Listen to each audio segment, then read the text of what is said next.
Ladies and gentlemen, we have another CSM interview. You can vote for the Council of Stellar Management. Yes, you, EVE players, can vote for who you would like to have representative to CCP Games to help improve the game. We have today, it's our new friend, Colt. Colt, how are we doing today? Thanks for taking the time. I'm doing great. How are you doing? And thanks for having me on.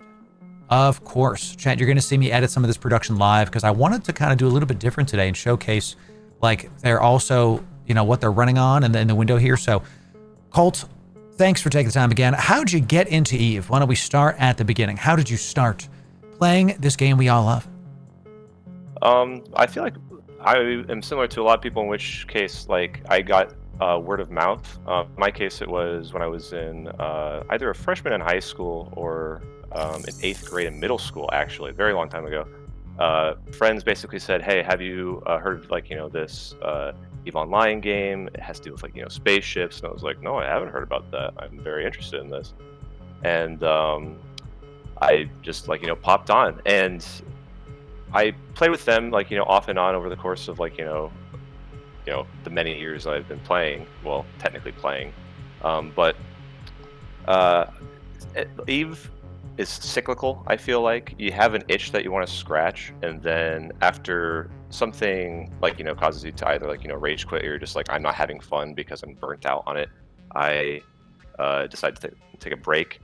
And that was the case for many years. I missed, like, you know, a pretty good portion of, like, you know, stuff that I wish that I hadn't missed out on, but I don't really have, like, you know, FOMO for that. One of the things being the Triglavian invasion and everything like that. But sure.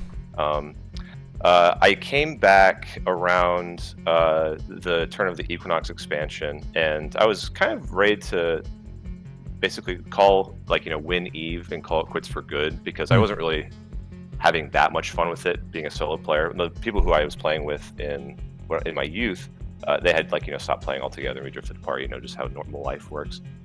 And just decided to actually go through the Corp advertisements of all things, and just, like, you know, applied randomly to just a group that I thought was pretty cool.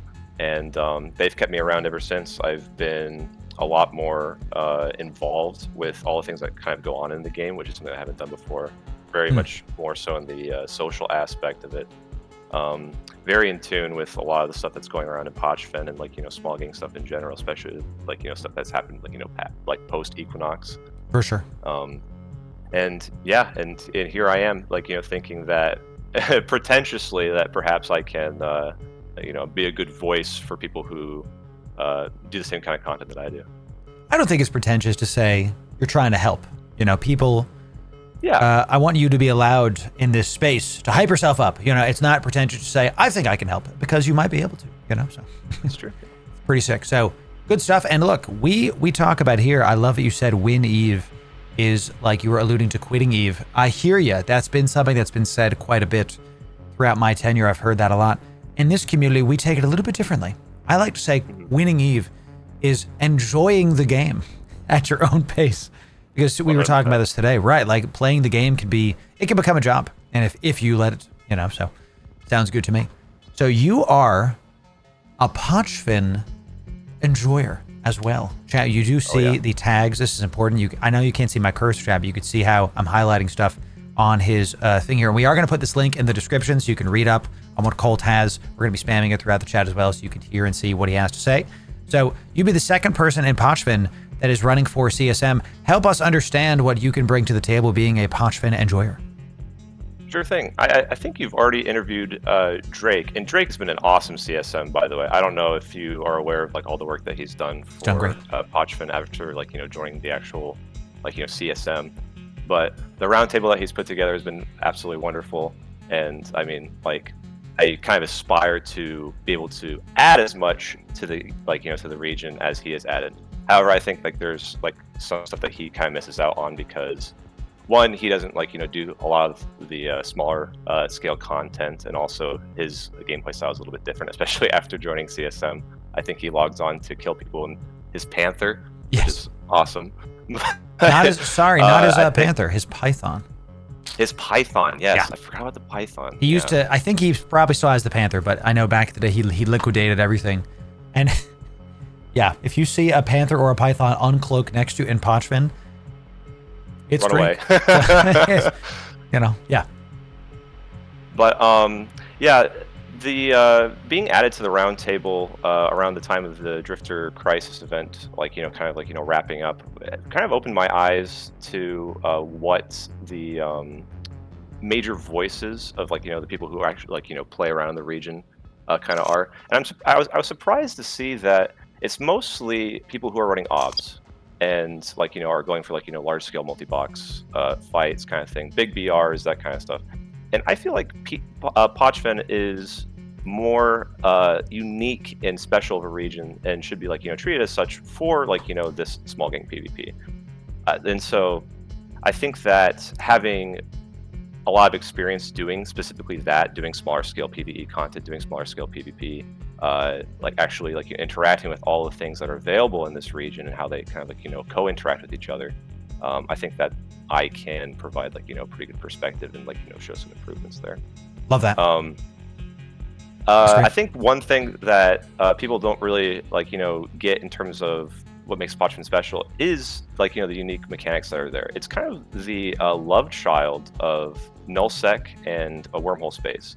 It has the accessibility to PvP content and like the lack of local that wormhole space does, and that's why a lot of people like JSpace, is because no local, you can kind of like play things off of your own turf. There's no sinos. You're able to kind of like aggress and like escalate at your own pace without fear of being dropped on, and that's like pretty important for a lot of people. And then it also has the best of Null-sec, in which case you have like the availability to jump gate to gate. You can actually like put up bubble camps. There's content that is like constantly generating around the triangle that people are trying to do that you can kind of like base yourself around of. Like you can't really do that if you're in JSpace because of just like how the connectivity of JSpace works. You can't always like predict what you're going to be getting next. True. And I think that because Pochven is just like so special in this regard, like there needs to be more available for people who like want that specifically, and not to crab obs all the time. And I think that what I've seen on the roundtable for Pochven is like it's mostly people who are concerned about obs. Yes. Yeah. We were talking to Oz 2 days ago. I think maybe it was yesterday. It's been a long week, Chad. Okay. You ever have one of those days where you're like, my God, it's been a long week? Just one of the. That's how it felt. So we talked to Oz, and he was saying that 20 trillion ISK a month coming out of wormhole space, and Pochven was the silver medal of the ISK fountain. So you're exactly correct, y'all. This is an important note that CSM candidates like Colt coming in. We do need to, I know it doesn't make a lot of sense on face value, but we do need to rein in the amount of ISK generation that is out there in order for the economy as a whole to be more healthy, to reduce inflation in the game. There's a reason why capitals are too expensive. There's a reason why some of the bigger ships out there are just too much ISK. There's a reason why Plex used to be 2 years ago 3 million ISK per, and now it's it's coming down. It's at 5.4 now, but it was at 6.5 during sales not just a few months ago before the global Plex change. So totally agree there, Colt. Love the small gang stuff in Pochven. Love hearing that you also are a small gang enjoyer, and I liked what you said about the marriage of null and wormhole space in Pochven, because that very much is true. So why should people vote for you? You have this experience in small gangs, and I'm kind of scrolling down the page as you talk, and I'm literally just kind of doing that as a thing. Why should people vote for you as opposed to other people? And before you answer, we're going to say this every single video, chat. How you vote, the viewer, as CSMs. We'll have that link in the description as well for how to vote. You can put 10 people on your list, but as people get knocked out, you only get 1 vote registered. So if you put 10 people and they all get knocked out, then your vote is nothing. So make sure you choose wisely with your vote. Vote for people like Colt, like the other people that we interviewed. Order them as you would like to see them there. So Colt, why should people vote for you for CSM? Why should they put you in the #1 spot? I'll take the #8 spot, honestly, at this point. He's humble. #1 reason.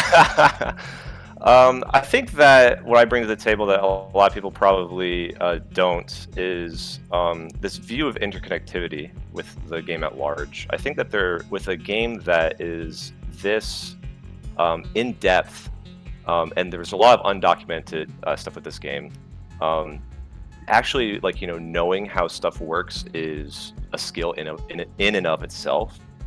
I would say that the number of, like, just like, you know, pull an example here. The number of people who have probably run vigilance points in Pochven right now are like probably secluded to maybe 4 different groups, not counting multi-boxers who try and failed to multi-box it. Although there is an alligator comp that is running it currently right now, there's what I'm saying is that it's potentially the case that a lot of people don't even know what a vigilance point is, that they haven't heard of it before. And that's true. So there's no real way for them to, like, you know, merit whether or not this thing is, like, you know, in a healthy state, whether or not it's like actually, like, you know, working as intended kind of thing.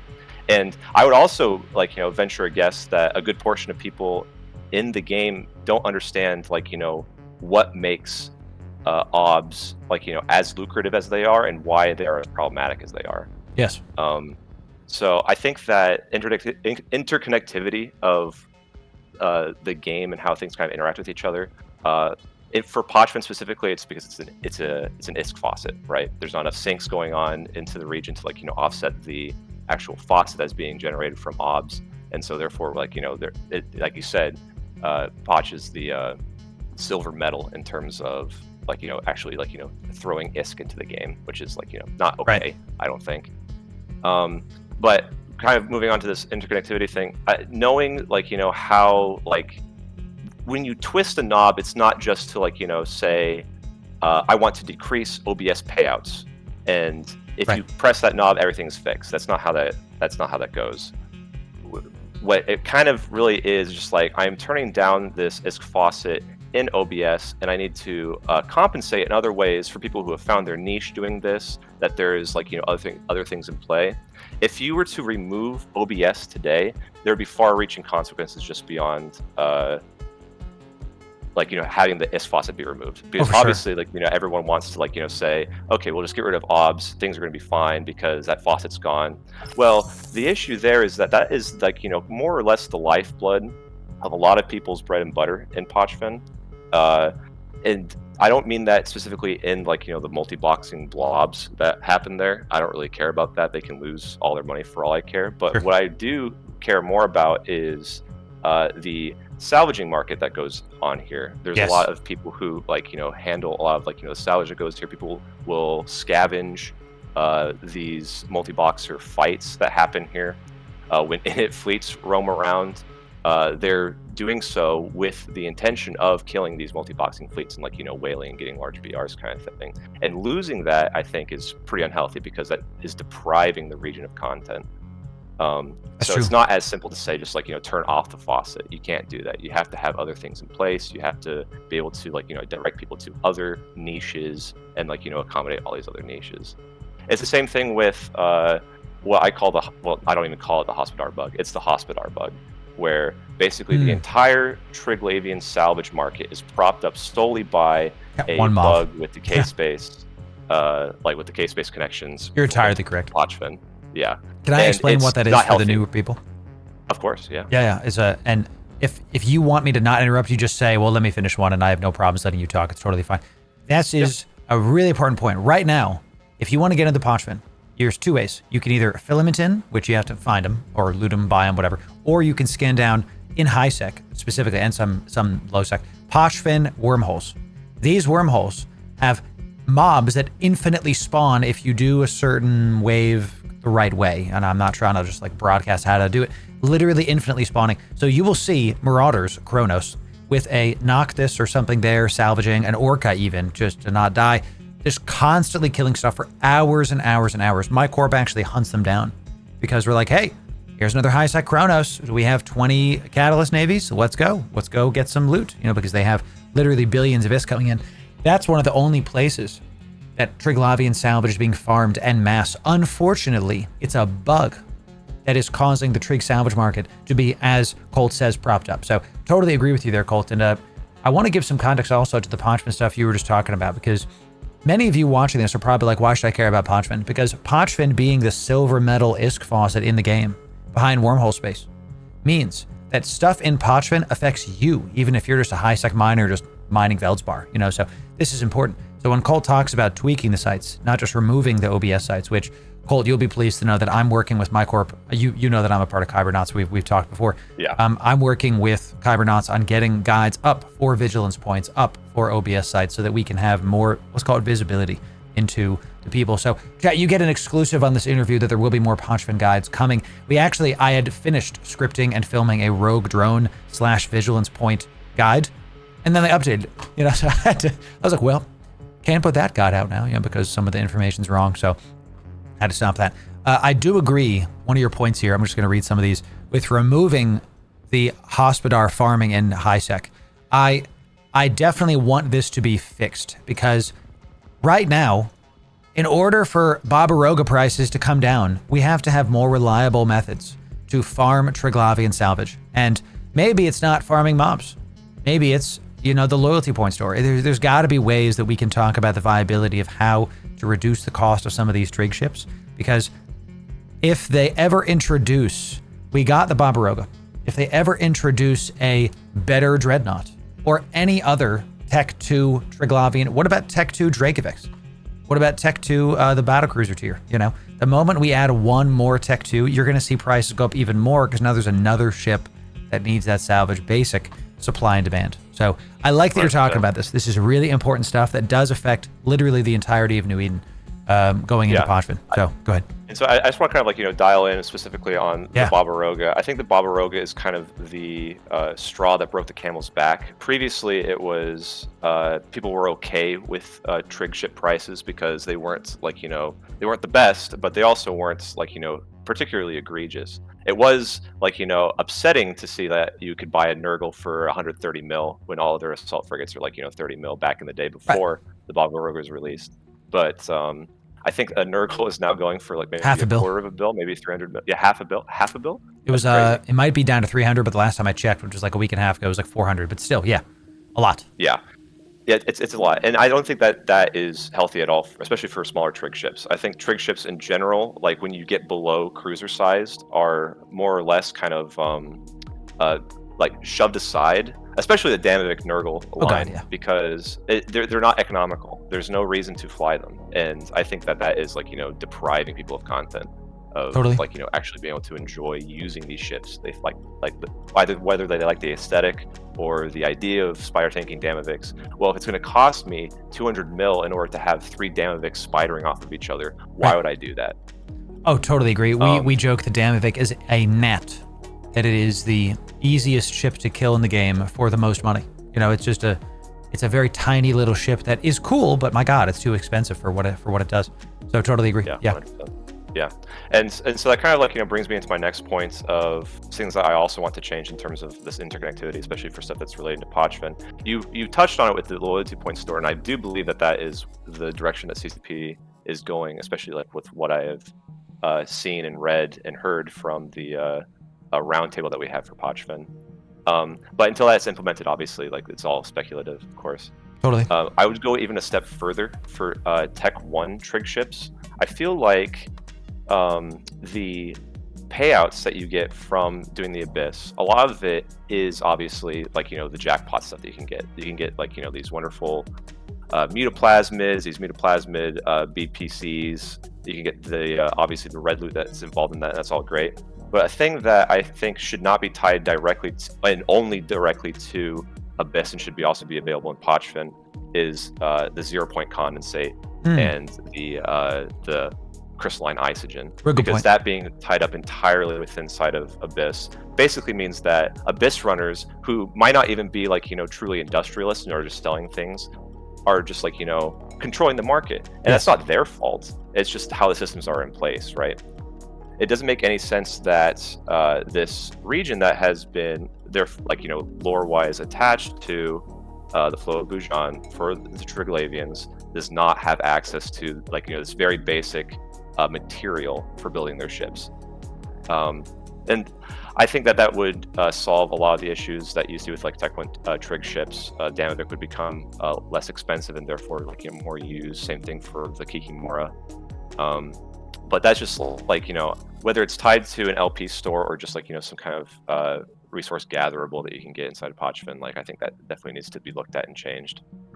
I completely agree. Yeah. I totally agree. And it doesn't really make sense from a, call it a lore standpoint. You know, okay, so I can get Triglavian BPCs in the Abyss. I can get Triglavian 0-point condensate. It's literally the building blocks of the Trig ships. But the pieces that make up the Trig ships, the Salvage, are not there, right? It doesn't really make sense to me that the basic building blocks of the Triglavian ships are only in the Abyss, and the more advanced parts are only in Pochven. I think they should be in both at some degree, not necessarily, you know, maybe it's like, right now it's 0, 100, and 100, 0. Maybe it's 70, 30, and then 30, 70, something like that, you know? So I completely agree. I liked what you said about how the Abyss runners are essentially controlling the Triglavian part market because of the parts that are in the Abyss.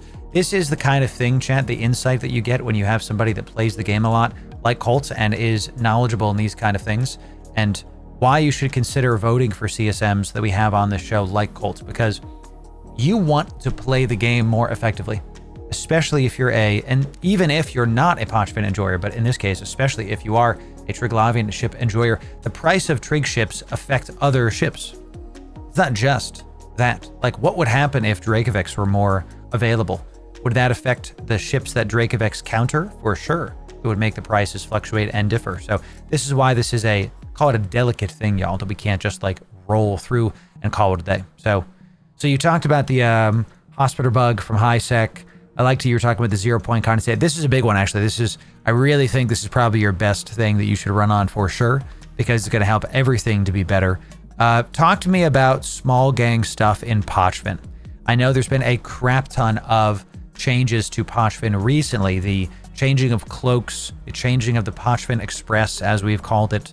You know, the various things to make Pochven less easy to use as a road and more of a, hey, you actually have to like do something here. It's not just something as an in-between. What would you help with small gang stuff with Pochven? Is there major changes or are they more small tweaks? I think there's some changes that probably need to be implemented to make the smaller PvE content more accessible, or not accessible, rather like more lucrative. Because currently we have 4 different sets of sites, right? We have the Torpid Sleeper Hive, we have the Incipient Drone Swarm, the Convocation Watch Post, and the Eden Com Scout Fleet, right? There's no reason for anyone who is living in Pochven to run the Convocation Watch Post. The site basically has no reason to exist. Currently, because of how standings work, there's no reason to run Eden Com sites either. People are always going to want to farm dual standings. They're not going to try to mess it up by running the Eden Com Scout fleets unless they have a surplus of Eden Com standing, in which case they want to transfer that into a Trig standing. Which leaves us with basically 2 sites that are actually runnable for the rank and file person: Incipient Drone Swarms and Torpid Sleeper Hives. Torpid Sleeper Hives are hellish to run for the amount that you are actually rewarded for running them. Right. The rats scram. You're basically locked onto grid. The rats are basically, I want to say, C5 level rats. There's no drifters that spawn there anymore, luckily enough, so that is a little bit nicer, but you could be running in a pretty blingy ship and you could not run this solo, I don't believe. I don't think so. We've done it with groups of 2 or 3. Yeah. You probably could, but it would take you like 25 minutes. Yeah. Yeah, exactly. And that's part of the issue with the sites, right? Like it's the opportunity cost and the risk involved of actually running these sites. For Incipient Drone Swarm, people have managed to game it, and I think this is okay, where they are either taking long range vexers and just kiting at a very long range, and then just completing the site for a 9 mil payout, whatever. I think that is okay for the lowest level site, which is the Incipient Drone Swarm, because it is definitely the easiest. But for the Torpid Sleeper Hive, you only receive a 28 mil before taxes per pilot who's in the fleet, and the fleet can only be scaled up to 3 people, right? Which basically means that you have to put a significant investment onto grid in order to get a pretty meager payout for a site that isn't completed very quickly, and you can't spam farm them because there's not a ton of them across Pochven. And so I think that there just needs to be a look and see what we can do in order to fix torpids, make it's runnable, make convocation watch posts like, lucrative for people who perhaps don't care about a trig standing, like people who flew for Edencom in the trig invasion, for instance, people who basically were left out to dry and just like rot in K space, where like they don't really have anything afterwards. Now they would have a reason to actually come into Pochven and like, run sites and like, gather stuff. Love that. But obviously I only have like, ideas, and ideas don't really translate into things being implemented. But I think that Edencom scout fleets could potentially like, actually drop like, good Edencom salvage, and then trig the convocation watch post could actually like, drop stuff that you couldn't get otherwise. We were talking about the abyssal materials. Perhaps abyssal materials are in there. Like there's a hackable can in each of these sites. Instead of like, having a red loot, which is basically just another ISK faucet, instead tie that into a resource that is actually used for manufacturing. Again, these are just like, little ideas, and obviously that needs to be talked about with like, people who like also are interested in like what is going on in the region. But I think that there is definitely work to be done like for small gang stuff in Pochven. Solo wise, there's better stuff than there was previously. Yes. The Drifter Crisis really did actually help by evergreening a lot of the content that was happening like during the Drifter Crisis. Even though I don't particularly like running them because of the time investment, it is good ISK to run deep flow rifts. Right. They don't require a lot of skill points. It's good for new bros. The risk is perfectly acceptable because you're sitting on grid for a long period of time. The risks involved to get like, this amount of ISK for like, not too much effort. Observatory infiltrations, also really good ISK, and they require like, a good amount of like, hacking skill and piloting, but they're like, pretty rewarding in that regard. Yeah, I think solo content in Pochven is in a much better state than it was previously for people who want to like, do stuff solo in Pochven. But small gang definitely needs like, more work here. I do agree. And even last year running Torpids, all the sites are better this year. But there's always more work to do, because Pochven, I like to say that the loop of Pochven isn't really there yet. It's better than it ever has been. And it's more fun than it has been, because doing standings last year was just like mind-numbingly like, do you want to take your head and bash it against a concrete wall? That's more productive, because it was just so, you didn't make any ISK. You got standings, but you, at what cost? You would have to take these, these stealth bombers on grid and just like, hope that the sleepers aren't moving, those like sleeper bugs. And now you can actually make some ISK. So, but I do agree with what you're saying, that the sites can be improved, that the various ways that combat can be improved. Something I've tried to push for, and feel free to take these, I don't care, is I think the Abyss as a platform can be improved. I think Pochven as a platform can be improved. They've showed us that the Torpid sites, for example, is it the Vigilance points or the Torpids that have the hackable? It's the sleepers. Torpids right? have the hackable, yeah. Yeah, they have a hackable. So you can add, it doesn't just have to be waves of combat, right? You can have somebody hack something, maybe, and we've seen this in home fronts too, that they've added salvaging ops. We've for the Nexus Reckoning. We've seen the home fronts have the cap transfer activities, so there's so many ways that we could do more EVE content that isn't just waves of enemies, kill them, take them out, and still encourage that small gang stuff. So pretty cool stuff. So you're really running on improving Pochven as a ways to improve the bulk of New Eden. Is that fair? Yeah, correct. I think that for Pochven specifically, but this also ties into EVE in general. And this is actually something that a Corp mate of yours, Davey, and I kind of like, very much agree on, is we treat Pochven like an ecosystem. When you talk about changing like, one thing and improving one thing, you're not just improving that for the person who's running it at that like trophic level, at the person who's like, at like, the lowest level running these incipient drone swarms or running these solo sites. You're also improving it for people who like, actually like, do the PvP and prey on these people like me. Like, I want people to be able to run more of these Torpid Sleeper sites and incipient drone swarms than what I currently see right now. Incipients are in a better spot, obviously, but I also want to see more people running them because that means that there's a PvP opportunity involved. someone is invested in running something and is forced to be on grid for the duration of that, which means that people who are hunting in Pochven now have someone to actually fight, as opposed to kind of boating around the triangle and not really finding anything, because, well, unless someone is really looking to fight, you can't really expect the fight. And that kind of ties into how EVE in general works, this ecosystem.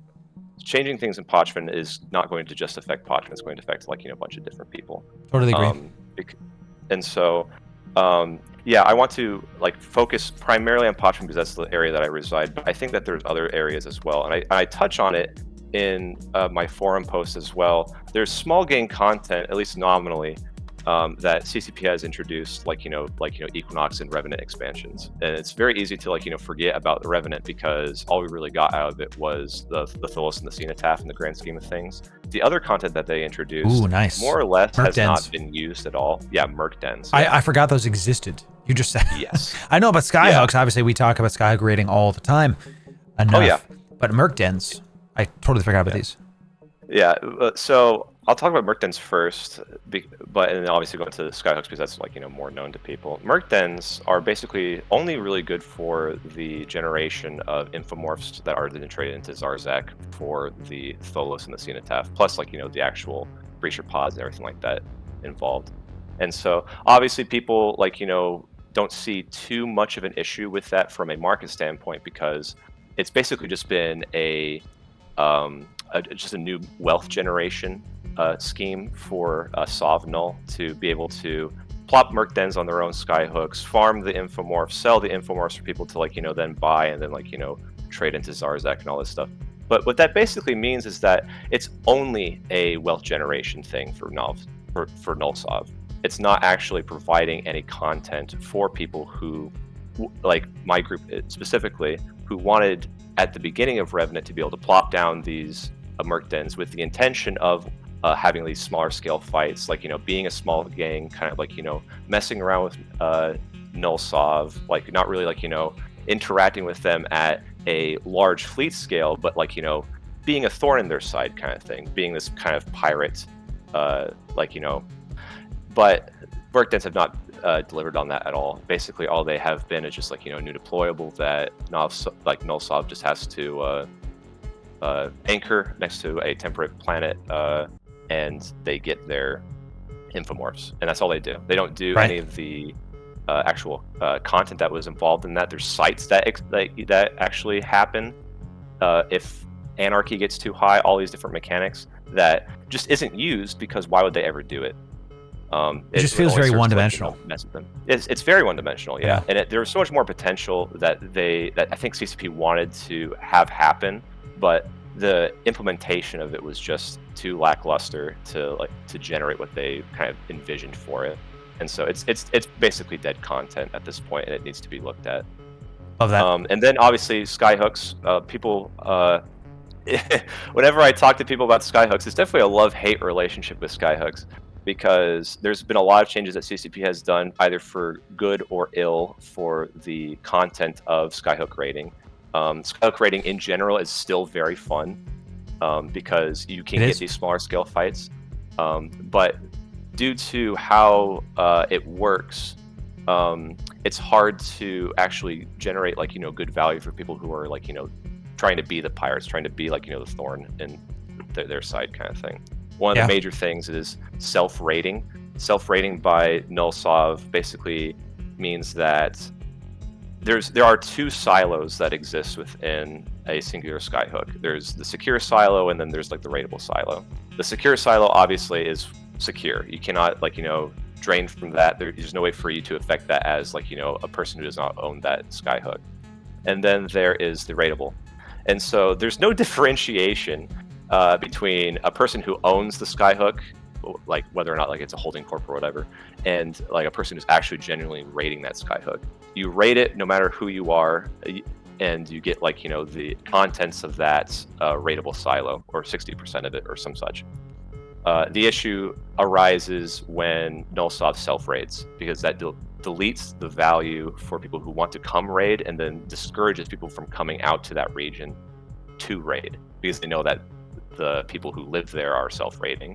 So Correct. it's a self-fulfilling cycle where there's less content like artificially because of what Sob is doing, and then therefore it'll continue to spiral into there's no content out here because no one wants to come out because they know there's no content here. Right. And so a solution to this is just to make to make raiding more hurtful to Skyhook production. They kind of did away with that with one of the updates last year. I remember that. And obviously there's more stuff that they've added that is like, better. I think that raidable windows is good. I think that it is hellish to ask for Sov to basically be on the absolute ready to defend their Skyhooks at any given point in time, at any point in time. I think that's like, ridiculous. So having actual windows is a very smart move. But I think that there needs to be a limit on how much they can rely on that, because I don't know if you've looked at a Sov map here recently, but there are some rather large empires that exist, and they do it with relative ease. Equinox in general, I thought, was supposed to make it harder. Yeah, I thought it was meant to limit the amount of Sov that a single alliance could hold because of the logistics of maintaining these supply lines that are coming from these Skyhooks.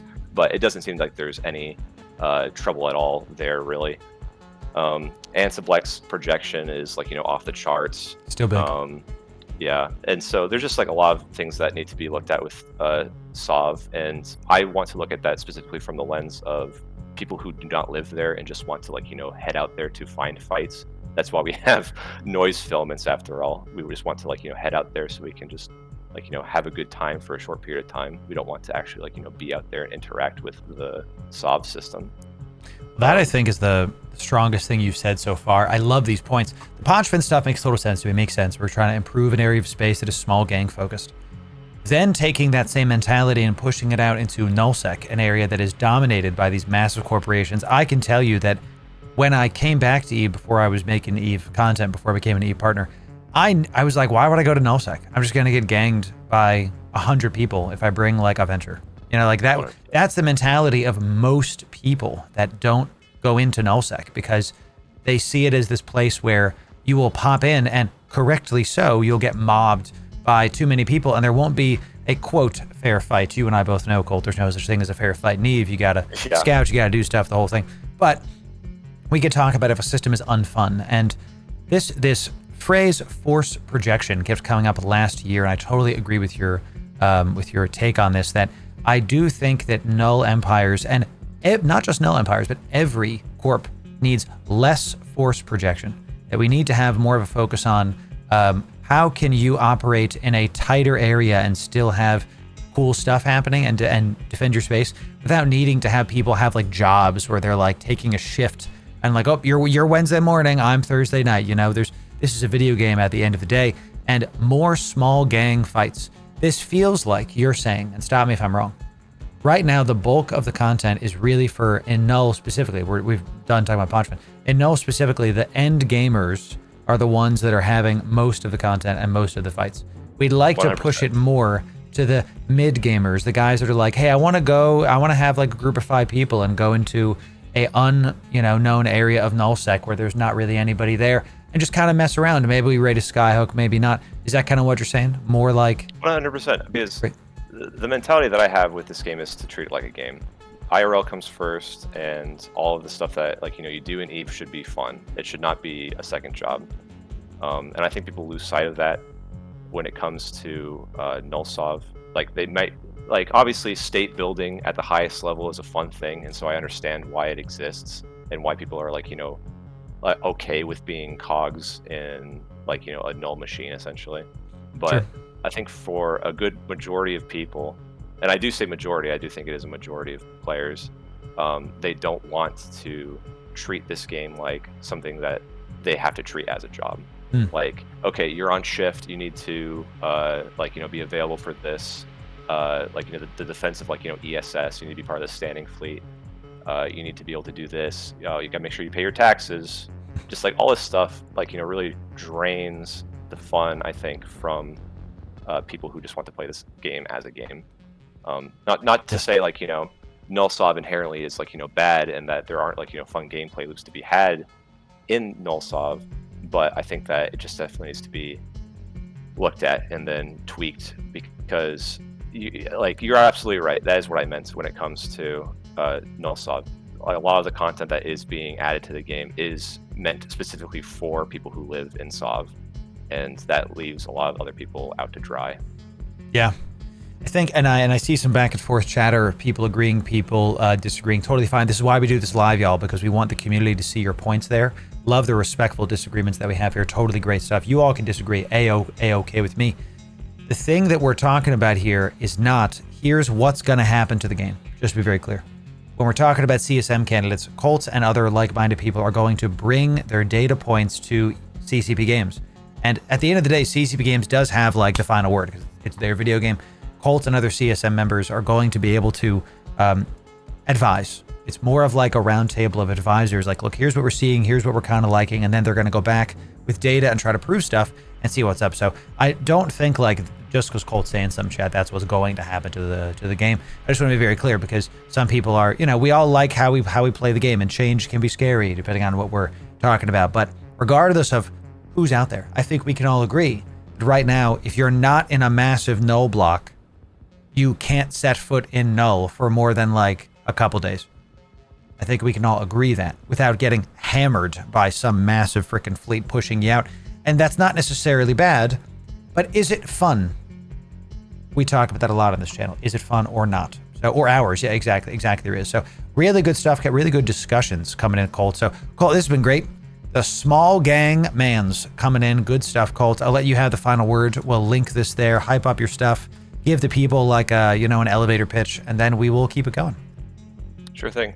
I am Coltius Mando in game. Obviously that name is a bit of a mouthful, so Colt is just fine. You can find me either in the Triglavian collective Discord that we created for the Drifter Crisis. We're just kind of using as a forum for Trig people in general.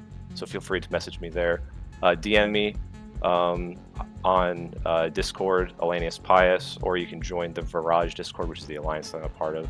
I'm available there at all times if you ever want to talk and hear my thoughts, or and I can hear your thoughts. That's kind of why I'm doing this in general, guys, is I want to be able to represent people, but also talk to new people. I think that I've interacted with a lot of really cool people while I've played this game, and I think that this is a good opportunity for me to be able to continue to do that. So please reach out if you're interested. Vote for me if you feel like I have good ideas. And yeah, I think that's about it. Excellent.